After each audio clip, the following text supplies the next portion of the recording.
My name is Claire Donovan. I'm 36, and I've stitched up strangers at 3. I'm in the morning without my hands ever shaking. A year after my divorce, I was finishing a shift near the maternity ward when my ex-mother-in-law spotted me by the elevators. Linda Hartman had a way of smiling that looked like a door closing. She walked right up, smug as Sunday, and said it loud enough for the nurses to hear. Leaving you was the best decision my son ever made. Now he has a baby boy with your best friend. 6 years of being called the broken one, packed into a single breath. I didn't flinch. I just looked at her, calm as a flatline, and said, "Is that what you believe?"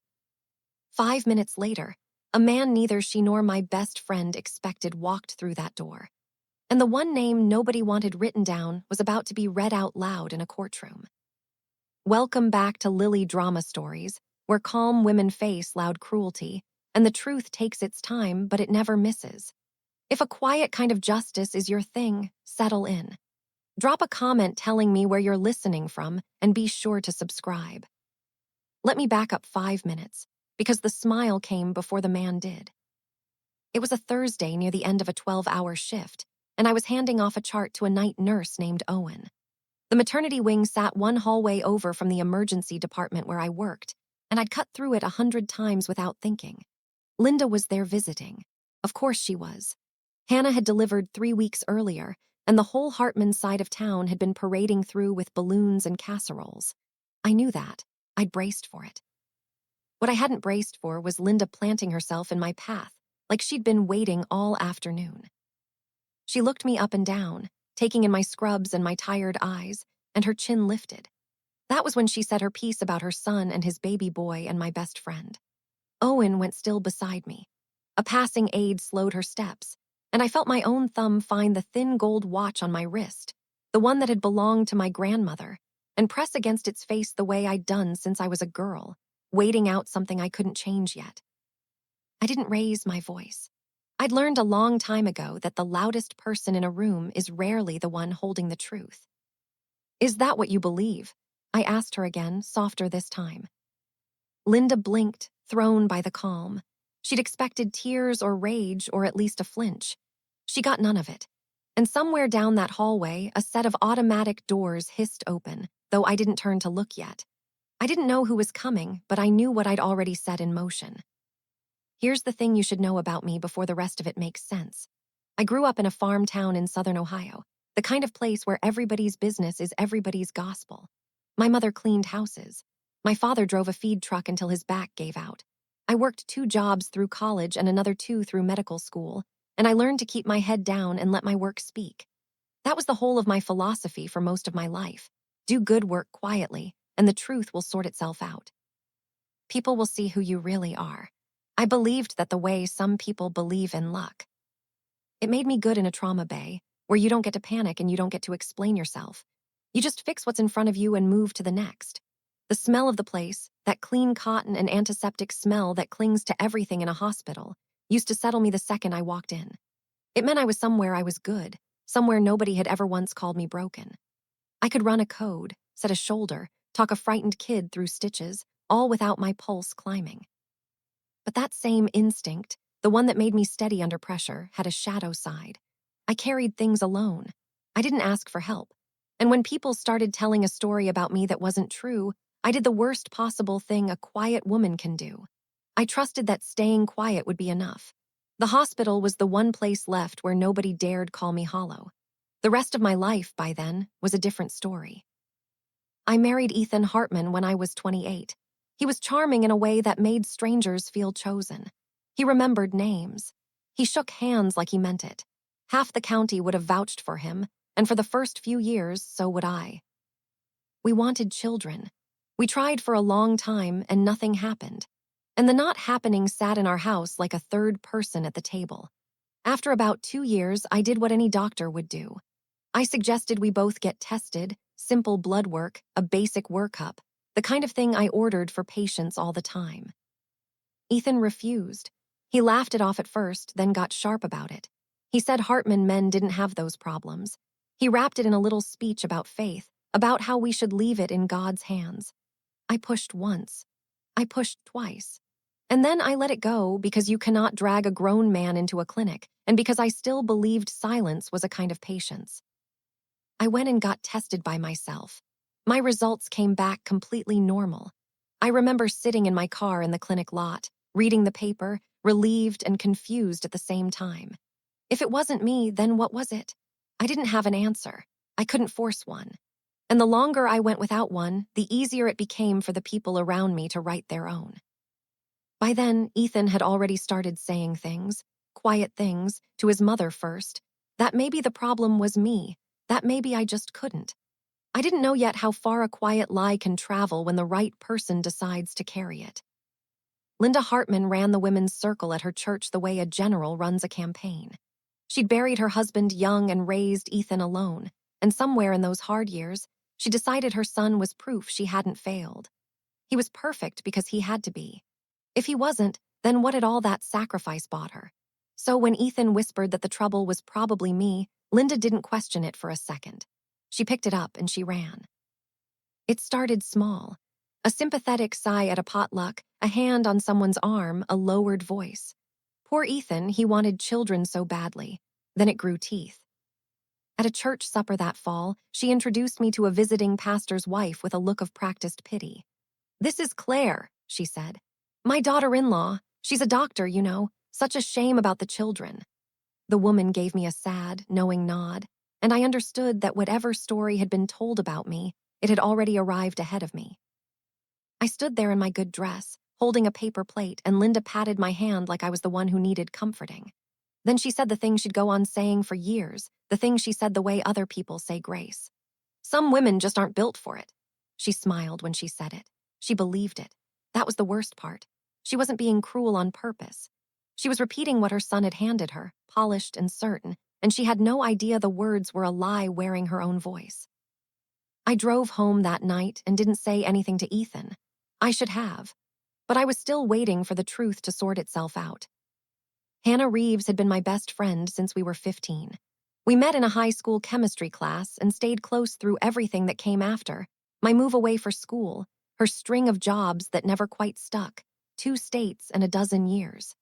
She was the one I called when my father died. She stood up at my wedding in a green dress and cried during my vows.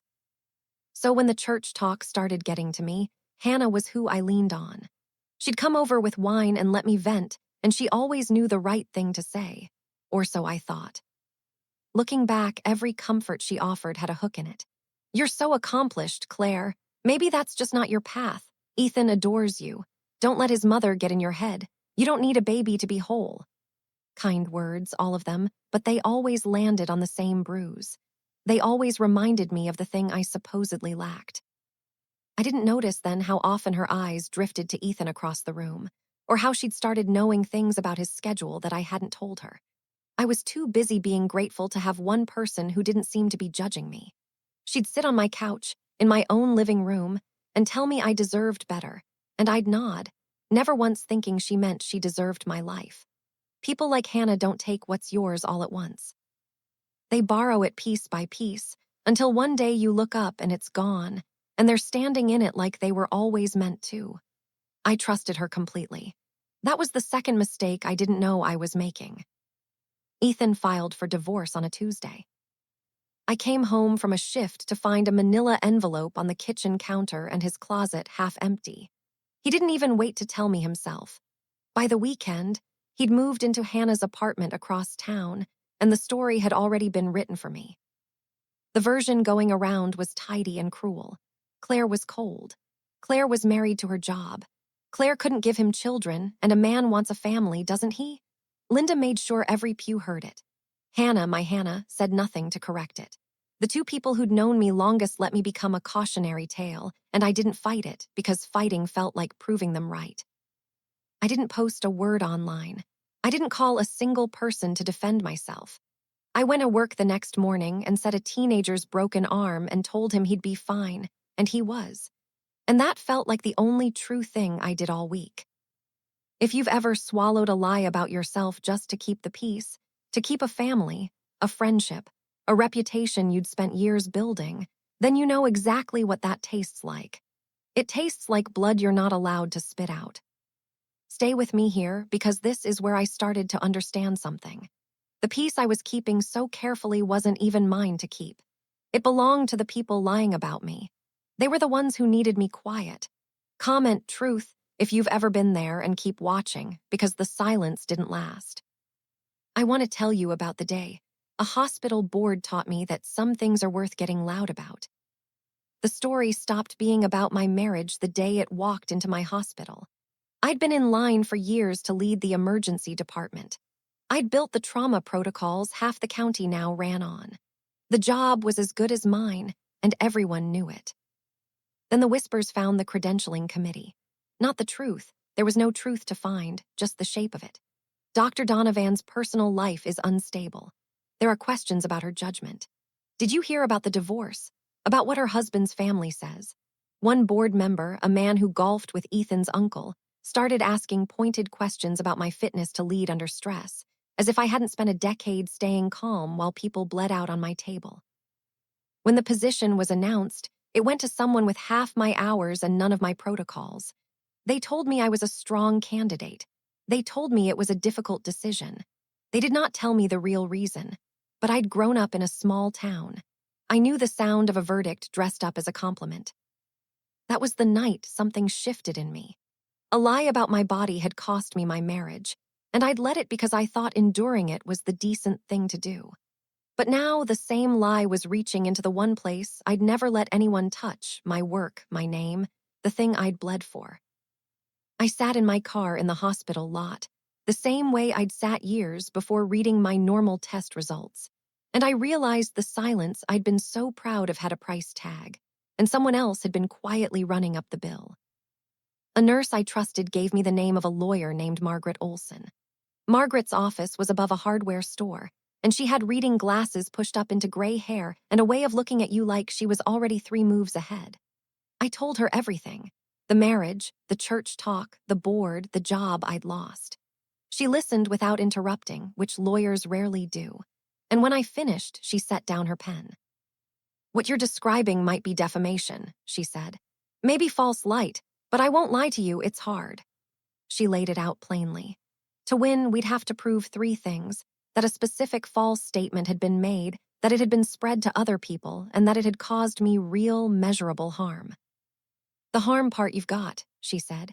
"A lost promotion is a number. A salary is a number, that's the easy part." I sat there, turning my grandmother's watch around my wrist. And the false part. Margaret looked at me over her glasses. "That's the part you have to be willing to fight about in public. They'll say the statement is true. They'll say you really couldn't have children. To win, you'd have to be ready to prove it wasn't you." I felt my stomach drop, because of course I couldn't prove that. My results were normal, but a normal result doesn't say whose fault the silence was. It only says it wasn't mine. I almost stood up and left. The whole thing felt like inviting the town to dissect me. Then Margaret said the thing I needed to hear. "Silence isn't a virtue, Claire, when it's costing you your career. Sometimes the kindest thing you can do for yourself is make them prove what they're saying." I didn't answer right away, but I didn't leave either. I spent 2 weeks weighing it. I'm not impulsive. I make decisions the way I read a chart, slowly, then all at once. I wrote down everything I stood to lose. The church community that had watched me grow up, my standing in a town that already half believed the worst, the way people would talk, calling me bitter, calling me cold, saying I was the kind of woman who sues her ex-husband's family out of spite. I knew exactly how that story would go, because they'd already written most of it. But then I wrote down the other column. My name, my work, the truth, and the simple fact that I had done nothing wrong and was being punished for it anyway. I kept coming back to one thing. I wasn't doing this to hurt Ethan. If I'd wanted to hurt him, I'd had a year of chances. I was doing this so a hospital board would stop believing a story that wasn't true, so that the next time my name came up in a room I wasn't in, it came up clean. That was the line I drew, and I drew it on purpose. This wouldn't be revenge. Revenge is loud and hungry and never satisfied. This would be the truth, said once, in a place where it counted, by someone who'd finally decided she was done carrying a lie that belonged to other people. I called Margaret on a Monday morning before my shift. I told her I was in. "Good," she said. Then let's make them say it under oath. I hung up and walked into the trauma bay and had the steadiest day I'd had in a year. Turns out a made-up mind is its own kind of calm. Margaret drafted the complaint over the next few weeks. It named the specific statements, the dates, the witnesses who'd heard them. It laid out the lost promotion, the salary difference, the documented harm to my professional reputation. Reading it was strange, my whole quiet humiliation, organized and numbered and turned into something with weight. When it was filed, the news moved through town faster than any ambulance I'd ever ridden. Claire Donovan is suing the Hartmans. Linda was incandescent. She told the women's circle I'd become vengeful and godless, that grief over my empty house had turned me cruel. She doubled down on every word she'd ever said, which, though she didn't know it, was exactly what Margaret had hoped she'd do. Ethan stayed quiet at first. Hannah did too, but I started getting messages, some cruel, some curious, a few quietly supportive from women who'd had their own reputations rewritten by people who claimed to love them. One read, "Good for you. They did the same to my sister." I didn't respond to any of them. I just kept showing up to work and let the case move at the speed of the law, which is to say, slowly. Margaret told me the next step was the other side's response. How Ethan's lawyer chose to defend the statements would shape everything. "They've got two roads," she said. "They can say the comments were just opinion, hurt feelings, nothing actionable. That road's annoying but survivable for them." She tapped her pen on the desk. "Or they can plant their flag and say the statements were true, that you really were the reason. That road is the one I'm praying they take." I asked her why. She smiled like a woman who already knew the answer. "Because then they have to prove it, and to prove it, they have to open a door." They took the second road. Of course they did. Ethan's lawyer filed a response that planted the flag exactly where Margaret had hoped. Their defense, in plain English, was that the statements about me weren't defamation at all because they were true. I really had been the reason the marriage produced no children. The fault, they argued on paper, was medical, and it was mine. When Margaret called to tell me, I could hear something close to delight under her steady voice. "They just said the magic words," she told me. "Truth is a defense, but here's what they didn't think through." She let it sit a beat. "To prove the statement is true, to prove you were the infertile one, they'd have to put both of your medical pictures in front of a court. Now, I won't oversell it. Reproductive records are about as private as records get, and no judge hands them over lightly. We'd still have to convince the court it's relevant and narrow. But they just argued under oath that the cause was definitely you. They can't make that claim and then refuse to let anyone look at him. That's the crack. It's not a door swinging open. It's a crack. I can work with a crack." I sat down slowly at my kitchen table. "Meaning?" "Meaning," Margaret said. "They just put Ethan's own fertility in play. He spent years hiding behind it with her. By swearing to it in court, he may have handed us the reason to finally ask about him. No promises, but it's the best opening we've had."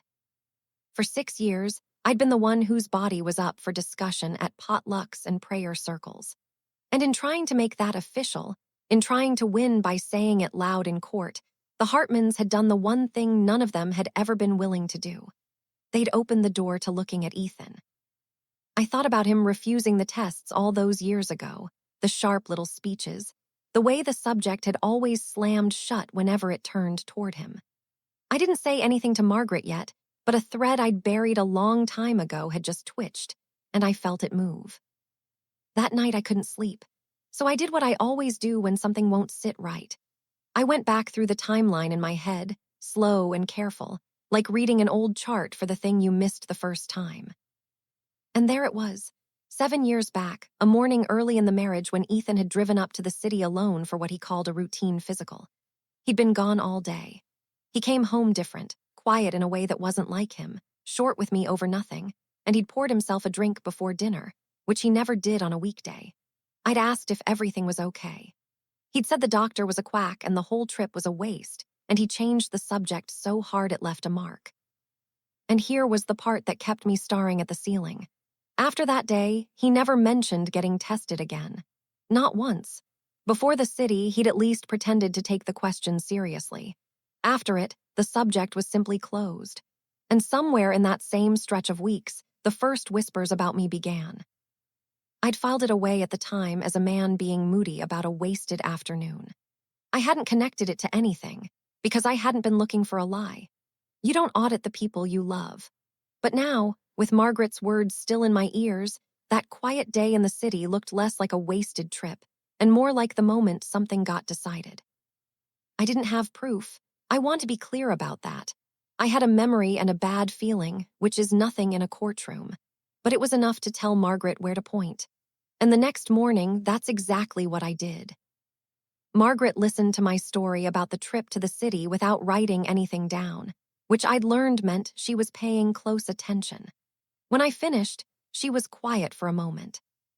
On its own, that's nothing, she said. A memory of a bad mood, but it's a reason to ask the right question. She explained what came next. Because the other side had put my fertility at issue, and because they'd argued the cause was definitely me and not him, Margaret could ask the court to compel the production of Ethan's own relevant medical records. If he wants to claim it was you, she said, the law lets me ask to see whether it was him. That's how this works. You can't open a door halfway. She filed the motion the following week. Ethan's lawyer fought it hard, and I understood then that I'd touched something real, because nobody fights that hard over nothing. They argued privacy. They argued relevance. They argued anything that might keep that one folder closed. The hearing got scheduled, and I had to sit with the not knowing, which for a person like me is its own special torture. I'm used to ordering a test and getting an answer. This was different. This was asking a judge for permission to even look. I went back to my shifts and set bones and read scans and tried not to think about a folder I'd never seen, sitting in some city clinic's archive, that might say everything or might say nothing. Margaret told me to be patient. Courts move slow on purpose, she said. It gives the truth time to stop being scary. I wasn't scared of the truth. I'd never been scared of the truth. I was scared they'd find a way to keep me from it. Before the judge would rule on the motion, Margaret needed me to sign a verified complaint, a sworn version of everything, each statement, each date, each witness, attested to under penalty of perjury. She set it on the desk between us, a thick stack with little colored tabs marking every place my name went. Read all of it, she said, then sign only what you know is true. So I read it, every line. The potluck, the pastor's wife, the exact words Linda said at the church supper, the ones about how some women just aren't built for it, the board meeting, the salary I lost. Reading my own quiet years laid out in numbered paragraphs did something to me. It made the lie look as flimsy as it actually was. I picked up the pen Margaret handed me, and I noticed the smell of the room, not the clean antiseptic of my hospital, my old hiding place, but paper and ink and dust from the hardware store below. For years, that hospital smell had meant safety, the one place no one called me hollow. Now here I was, somewhere else entirely, somewhere I'd had to walk out into the open to reach, and I wasn't hiding anymore. I pressed the pen to the line. The thin gold watch slid cool against my wrist as I wrote, and I thought of my grandmother, who used to say that patience isn't waiting, it's knowing the right moment when it comes. This was the moment. My signature went down clean and certain, the steadiest thing I'd signed in a year. When I lifted the pen, it was done. The complaint was verified. The motion was live. Whatever was in that folder in the city, the machine to find it was now running. And I was the one who'd started it. Margaret gathered the pages and squared them on the desk. Now we wait for a judge, she said. I nodded. For the first time, the waiting didn't feel like helplessness. It felt like a fuse. The ruling came on a gray afternoon in the middle of a slow shift. Margaret called, and I stepped into the supply closet to take it, surrounded by gauze and saline, my heart doing the thing it never did at work. The judge granted it, she said. With limits, but she granted it. She walked me through it carefully, the way she walked me through everything. Because the defense had affirmatively claimed the infertility was mine, the court found that Ethan's own relevant fertility records had become, in the judge's words, presumptively discoverable. Not automatically public, not a free-for-all. The records would be produced under a protective order, reviewed first by the lawyers and the court, used only as the case required. It's not a guarantee of anything, Margaret said, ever careful. We don't know what's in the file, maybe there's nothing, but they can't keep it shut anymore. I stood in that closet and let out a breath I felt like I'd been holding for 7 years. Across town, I later learned, the news landed very differently. Ethan's lawyer reportedly asked for a private meeting the same day. Linda called Margaret's office twice and was told politely that the attorney couldn't speak with her. And for the first time, the people who'd spent years deciding what was true about my body went a little pale at the thought of a court deciding what was true about Ethan's. I didn't celebrate. I want you to understand that. I didn't text anyone, didn't smile to myself in the mirror. I finished my shift, charted my patients, and drove back to my apartment alone. But that night, I slept the whole way through for the first time in months because I knew the folder was coming. And I knew that folders, unlike people, don't know how to lie. The first sign that something was wrong on their end didn't come from Ethan or Linda. It came from Hannah. She texted me out of nowhere after a year of silence. "Please don't do this. Think about the baby." I read it 3 times. We hadn't spoken since the divorce. She'd taken my husband and my life and never once reached out. And now, suddenly, she was begging me to stop a lawsuit that, on its face, had nothing to do with her. That was the part that snagged. The suit was between me and Ethan and Linda. It was about words said about my body, about a job I lost. Why would Hannah, who'd supposedly won everything, be frightened of it? Why would a woman holding the baby and the husband and the house be texting her ex-best friend at midnight, asking her not to dig? People who beg you to stop digging usually know what's in the ground. I'd learned that the hard way over the past year. I didn't answer her. I just sat with the question, turning it over, feeling the shape of something I couldn't see yet. Here's what I'd figured out by then, and what I want you to hear if you've ever been the calm one in a storm. The people most afraid of the truth are rarely the ones it's supposed to land on. I wasn't angry at Hannah. I was curious, bone-deep, wide-awake curious. If a quiet woman finding her spine is your kind of story, hit subscribe so the next part finds you. And tell me in the comments where you would have stopped, because I almost did, twice. But Hannah's text didn't make me want to stop. It made me want to keep going. A frightened person had just told me, without meaning to, that there was more in the ground than I knew. The folder came 8 days later.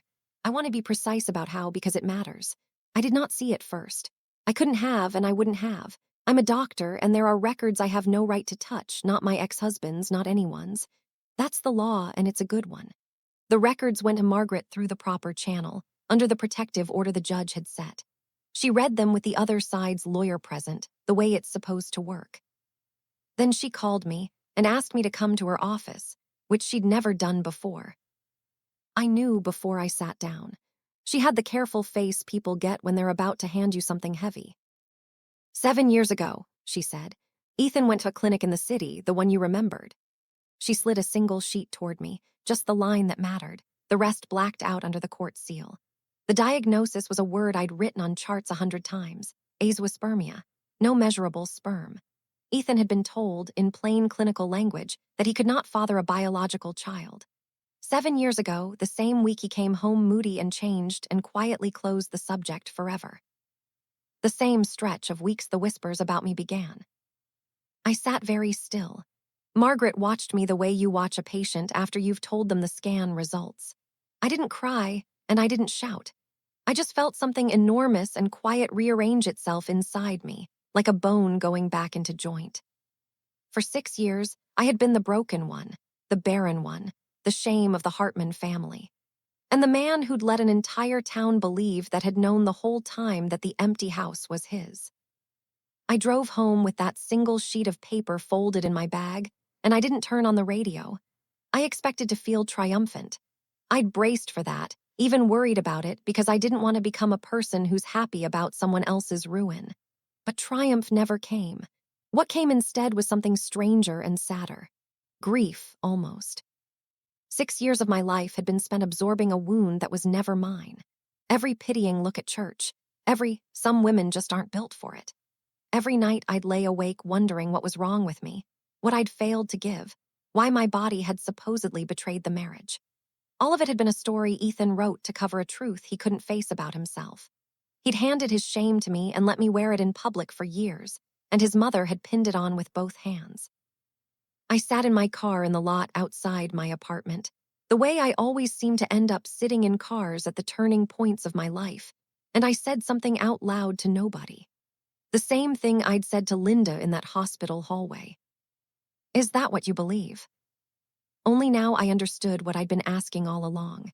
I'd asked it of a woman so certain I was broken. And the answer, the real answer, had been sitting in a sealed folder in a city an hour away the entire time. I wasn't broken. I never had been. The relief of that didn't arrive like fireworks. It arrived like a long exhale, like the first full breath after months of shallow ones. And underneath it, a new question was already rising, one I couldn't push back down. Here was the question, and I couldn't unask it once it formed. If Ethan could not father a child 7 years ago, if the clinic was right, if the diagnosis held, then the baby boy Linda had bragged about in that hallway, the son Ethan was parading through the maternity ward. The child he'd left me to go make with my best friend could not be his. The arithmetic was brutal, if not quite simple. A man with that diagnosis almost never fathers a child the natural way. Not impossible in some rare cases, but vanishingly unlikely without treatment Ethan had never sought, which left a contradiction too big to ignore. Either the clinic had been catastrophically wrong, which happens, but rarely, or the baby everyone in town believed was Ethan Hartman's son had been fathered by someone else. I wasn't going to pretend I knew which, but I knew it was a question that needed a real answer, not a rumor. And suddenly, Hannah's midnight text made a horrible, perfect sense. Please don't do this. Think about the baby. She wasn't worried about my lawsuit hurting Ethan's feelings. She was worried about what a courtroom full of medical records might force into the open. Because Hannah knew something the rest of the town didn't. She knew whose baby it actually was. I want to be careful here about what I did and didn't do, because it matters to me that I did this right. I did not go digging into the baby's records. I had no right to, and I wouldn't have. The child was innocent in all of this, and I have never once wished that child anything but well. What I had was a contradiction, sitting in plain sight, created entirely by the Hartmans' own defense. They'd sworn the infertility was mine. The records said it was Ethan's, and a healthy baby boy across town said someone was lying about something much bigger than a marriage. I called Margaret. I think there's more in the ground, I told her. She didn't even pause. Then let's let the court find it, not us. The man who'd walked into the hospital room that day, the one I told you about at the very start, had a name. Nathan Bell. I didn't know him then. I learned about him the way I learned everything in this story, slowly, properly, through the channels that don't lie. It turned out that during the months Hannah and Ethan were getting together, while Ethan was still telling the world his wife was the broken one, Hannah had been involved with someone else, too. Nathan, a quiet man, by all accounts, who'd been led to believe the relationship was more than it was. When she chose Ethan, Hannah had cut Nathan off completely, blocked his number, never told him she was expecting, never breathed a word about a due date or a hospital. She'd gambled that he'd simply disappear, that he'd never connect the dots. But the timing hadn't sat right with him, and he'd kept asking quiet questions of the few people they'd both known. That very morning, one of them had let the hospital and the date slip. So he came to see the child he suspected was his. And the moment he stepped through that door, the one person she'd been so sure would never find her, Hannah's face drained of every drop of color. That's the picture I want you to hold.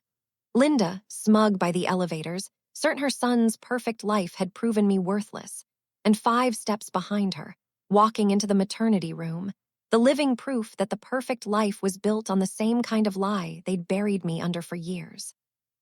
I didn't engineer that moment. I didn't even understand it when it happened. I just smiled at Linda and asked if that was really what she believed. And then a door opened, and a stranger walked through it. And a whole house of lies started quietly coming down without my lifting a hand. Nathan, it would turn out, had questions a court could answer. And in a town where everyone had been so sure they knew the truth about my body, the truth about everyone else's was about to get its day. Ethan knew. That's the thing I keep coming back to. The thing that turns this from sad to unforgivable. He'd known for 7 years that he couldn't father a child. So when Hannah got pregnant, he knew with absolute certainty that the baby wasn't his. And he took it anyway. He stood up in front of his mother and his church and his whole small world and let them believe he'd made a son, the son his barren first wife had failed to give him. He used a child that wasn't his to complete the story that had destroyed me. Think about the nerve of that. The cruelty isn't even the affair or the lie about my body, though those are bad enough. It's that he looked at a baby he knew couldn't be his and saw, first and foremost, a prop, proof of his manhood. The final period at the end of the sentence he'd been writing about me for years. I tried, honestly, to find some sympathy for him. I'm not a hard person by nature. But every time I reached for it, I hit that same wall. He'd had 100 chances to tell the truth and quietly let me go. Instead, he'd built a monument to a lie and put a real child on top of it. When Margaret told me Ethan's lawyer had gone quiet, no more motions, no more fight, just a request to discuss resolving the matter, I understood why. Ethan wasn't afraid of losing the lawsuit anymore. He was afraid of what the lawsuit would say out loud in front of everyone about the son he'd been showing off. He'd spent 7 years controlling the story. And for the first time, the story was about to get away from him completely. Linda came to see me before the hearing. She showed up at my apartment on a Sunday in her church clothes, and I almost didn't open the door. When I did, she looked older than I remembered. Smaller. She didn't apologize. I want to be honest about that because for a moment I thought she might.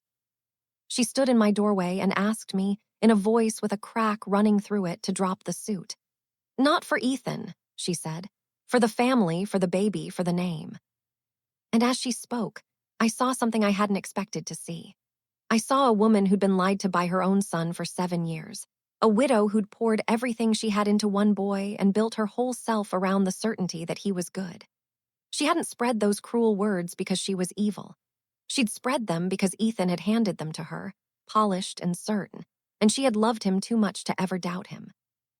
For one breath, standing in my own doorway, I felt for her. She was human. She'd been used, too. But then she said it again, the line she'd carried for years. Except this time it came out as a plea instead of a pronouncement. "Some women just aren't built for it, Claire. Why drag everyone through the mud over it?"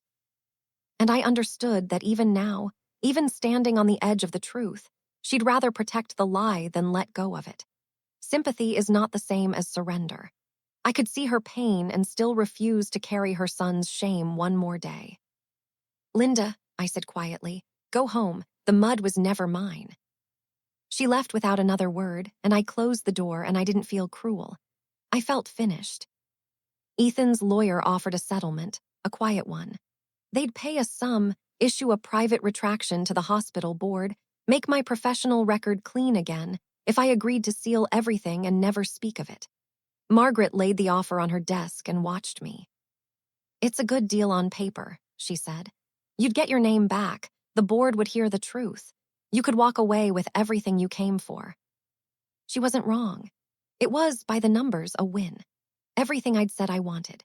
My reputation restored, the job back in play. And all I had to do was let the truth get whispered in a back room and then locked in a drawer forever, while Linda kept saying her line at church and Ethan kept showing off a son who wasn't his, and the story about the broken doctor stayed half alive in the corners of town, where private retractions never reach. I thought about it for a long time. Then I told Margaret no. Not out of spite. I want to be clear because the difference matters. I didn't refuse because I wanted to watch Ethan burn. I refused because a private truth was just a quieter version of the same lie. For 6 years, they'd said it about me out loud, in churches and at potlucks where everyone could hear. The correction had to live in the same place. Not a whisper. Not a sealed drawer. The truth said once where it counted, in front of the same people who'd believed the lie. "I'm not going to whisper an apology for a wound he handed me," I told Margaret. "I'll say it once where it counts, and then I'm done carrying it." Margaret capped her pen and smiled. "Then we go to court," she said. "Wear something you can breathe in." The hearing was held in the county courthouse on a bright, cold morning. I'd expected to be nervous. I'd run 1,000 codes without my hands shaking, but this felt different, because this time the thing on the table was me. The room filled in a way that told you everything about how small towns work. 2 members of the hospital board, there to see what they'd been wrong about. Several women from Linda's church circle, the same ones who'd nodded along to her pity for years. Linda herself, rigid in the second row. Ethan beside his lawyer, pale and sweating in a suit that no longer fit him right. and Hannah near the back, holding herself very still, with a quiet man named Nathan sitting 2 rows behind her, whose presence she could feel without turning around. I sat at Margaret's table and felt the whole architecture of the past 7 years gathered in one room. For 6 years, these people had been the audience to my humiliation. They'd watched a woman get quietly branded and said nothing, or worse, repeated it.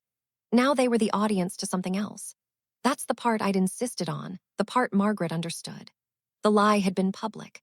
The truth had to be public too, in front of the same eyes, or it would never really undo what had been done. I wasn't there to scream. I decided that weeks ago. I was there to let the truth stand up in the light and be counted, with witnesses, on the record, in the one kind of room where saying something false under oath has a cost. The judge took her seat. The room went quiet, and I felt my grandmother's watch, cool and certain against my wrist, ticking out the moment I'd waited 7 years for. Margaret didn't raise her voice once. That's what I remember most. She built it the way you build a diagnosis, one finding at a time, calm and unhurried, until the conclusion was the only one left standing. She established the statements, the dates, the witnesses. Linda's own words, repeated at potlucks and prayer circles, that some women just aren't built for it. She established the harm, the lost promotion, the salary, the documented damage to my name. Then she addressed the defense's own claim, that the statements were true, that the infertility was mine. And she asked the court to consider the records the defense had forced into the case by making that very argument. Under the protective order, only the necessary line was read. 7 years ago, Ethan Hartman had been diagnosed at a city clinic with a condition that made fathering a biological child medically impossible. The room changed temperature. I watched the church women turn to look at Linda, who had gone the color of paper. Then Margaret, gentle as anything, laid the contradiction on the table, the one the Hartmans had built with their own hands. The defense had sworn the empty marriage was my fault. The record said it was Ethan's. And there was, by the family's own loud account, a baby boy. She noted that the question of that child's paternity had become relevant to the support and custody matters now before a related court, and that genetic testing in that proceeding had not supported Ethan's biological paternity. She said it plainly, without drama, the way you'd read a lab value. And that was when Ethan stood up. "That's not, you can't," his voice cracked across the courtroom. The judge told him to sit. Linda was on her feet too now, saying my name like an accusation, saying it couldn't be true, saying I'd twisted everything. The two of them, loud and unraveling, while I sat perfectly still at the table and said nothing at all. Linda turned on me then, the way drowning people grab at whatever's nearest. Her composure was gone. Her church supper certainty cracked wide open, and out of the wreckage came the only words she had left. "Some women just aren't built for it," she cried, pointing a shaking finger across the room. "Some women just aren't." She couldn't even finish it the second time, and I stood up slowly, because I'd waited 7 years and I wasn't going to rush this. I didn't shout. I kept my voice flat and clear, the voice I use when I have to tell a family something true and hard, the kind of voice that's calmer than the room can stand. "You're right, Linda," I said. The whole courtroom went silent.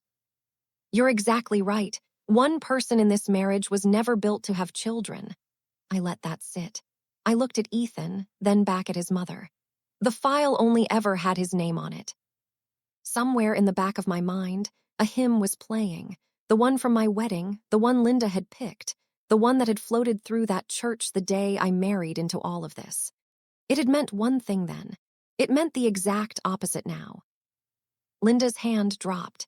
Ethan had his face in his hands. And the women from the church circle, the ones who'd nodded along to my ruin for years, sat there with the truth finally settling over them, rearranging everything they thought they'd known. I wasn't built wrong. I'd never been built wrong. The man who'd let an entire town believe otherwise was sitting 6 feet away, falling apart, while the calm woman he'd called broken stood steady on her own 2 feet. I'd said it once, out loud, where it counted, and I was already, finally, setting it down. What followed wasn't dramatic in the way you might imagine. There was no shouting match, no one dragged out. It was quieter than that, and somehow worse for the Hartmans because of it. Ethan didn't deny it again. He couldn't. He sat with his head down while his own lawyer asked for a recess. And when the judge granted it, he didn't get up. He just stayed there, hunched in his ill-fitting suit, a man watching 7 years of careful storytelling collapse in a single morning. The church women gathered their coats and their purses and filed out with their eyes down. And I knew that by evening, the real story would be moving through town as fast as the lie ever had. Linda followed them out, smaller than I'd ever seen her, no longer the general of any campaign. And Hannah had slipped out during the recess, but not before Nathan rose from his seat 2 rows back and walked out the same door, close behind her. The question of that baby could finally be answered honestly. I sat at the table and let it all empty out around me. Margaret put a hand on my shoulder. "You did that without raising your voice," she said. "I've been doing this 30 years. You'd be surprised how rare that is." The measurable things came in the weeks after, the way they do. Ethan's standing in town, the thing he'd protected at my expense for years, simply evaporated. You can't outrun a courthouse in a place that small. He left within a few months, moved 2 states over, somewhere nobody knew the story yet. He'd spent 7 years making sure everyone believed a lie about me. In the end, the truth didn't need me to chase him. It just needed to be said once in the right room. The hospital board didn't make a show of it, which was fine by me. A few weeks after the hearing, the chair asked to see me. He was one of the 2 who'd sat in that courtroom, and he had the uncomfortable look of a man who'd believed the wrong thing and knew it. He told me the department leadership position was open again.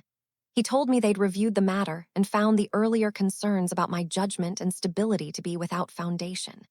He didn't quite apologize, but he came close. And from a hospital board, close is about all you ever get.